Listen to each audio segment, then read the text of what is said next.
this episode of Be the Teacher, we'll be discussing sound design. We'll talk about the difference between diegetic and non-diegetic, automatic dialogue replacement, the Foley artist, the cost of music, and sound jobs. Let's get started. Sound designers and composers begin their work by studying the script and gathering as much information as they can about any sound or music it calls for. Some directors will already have a very clear idea about what the sound effects and/or music should sound like, while others may request that the sound designer or composer sit in on rehearsals to assist with developing effects and music to fit the specific contexts in which they will be used.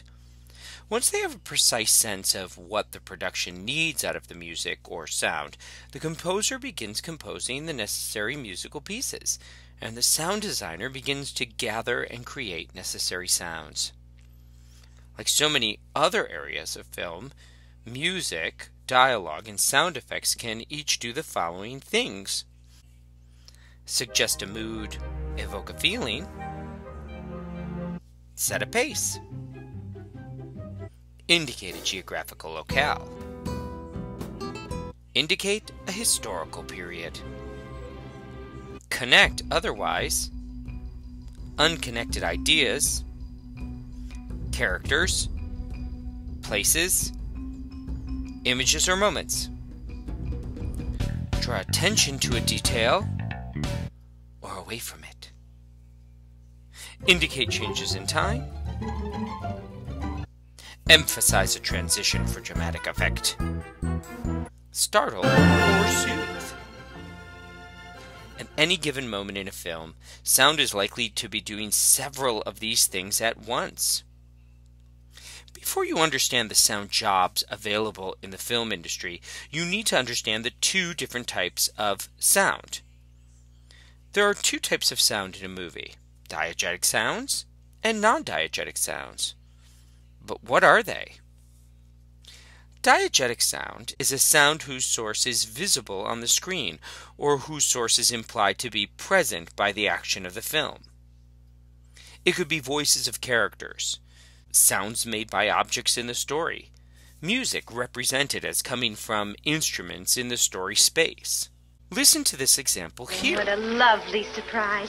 Here you went out, you said you might be late, and instead you come back with champagne and flowers. As you can see, diegetic sound is any sound that is originated from a source within the film's world. Diegetic sound can be either on-screen or off-screen, depending on whatever its source is within the frame or outside the frame. Even if one person in the film can hear the sound, it is diegetic. For example, if Bobby, our main character, farts, maybe I shouldn't say that, let's say burps, in a crowded classroom, and only Sally can hear it, it is diegetic. Furthermore, if Bobby is thinking to himself and only he and the audience can hear what he is thinking, it is diegetic. All of these sounds are from the world of the film. Non-diegetic sound are sounds whose source is neither visible on the screen nor has been implied to be part of the present action. For example, a narrator's commentary, like my voice right here. Sound effects which add for dramatic effect, like a boing in a Bugs Bunny movie. Mood music, like this. Non-diegetic sound is represented as coming from a source outside of the story space. Non-diegetic music is that music that swells when Bobby and Sally kiss. Can they hear the music? Of course not. Therefore, the music is non-diegetic.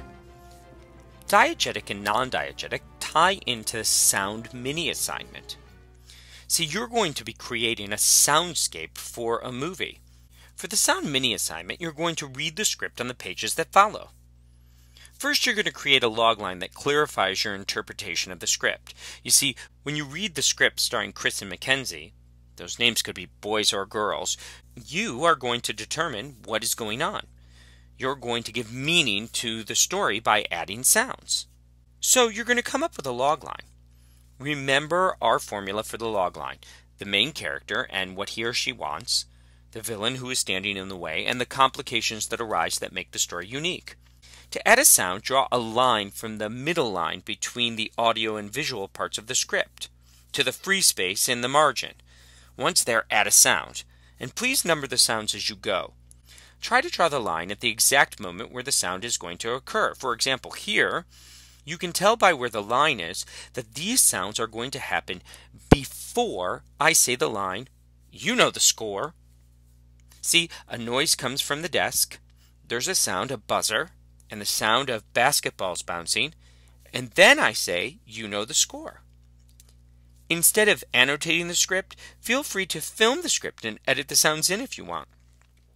But I'm guessing most of you are going to annotate the script. Now, it's going to start with a song, so you're going to have to pick the song that's playing in the background. This will either be a song the characters can hear, so diegetic, or a song the characters can't hear, so non-diegetic. Then you're going to see Chris and Mackenzie in a room together. You'll see what's going on once you read the script. As I said, you'll add sounds by reading the moment, drawing a line from the moment that the sound is going to occur, making sure to place it before and after certain lines or before and after certain events. And then you'll just write in what the sound is, like a vase crashing, or children screaming, or horns honking. That's what you want to do. The highest grades always go to people who have a mix of both diegetic and non-diegetic sounds. So try to include a couple of diegetic sounds. I'd say 10 sounds that the characters can actually hear. And try to include some non-diegetic sounds, maybe 5 non-diegetic sounds, that the characters can't hear. All this makes up the soundscape of the movie. That's all the sound that's added to the film. Those sounds are either non-diegetic or diegetic. So that's it. That's it for this episode of Be the Teacher. Again, if you get stuck on the mini assignment, come and watch this video. Thanks for tuning in, and I'll see you on the next episode of Be the Teacher.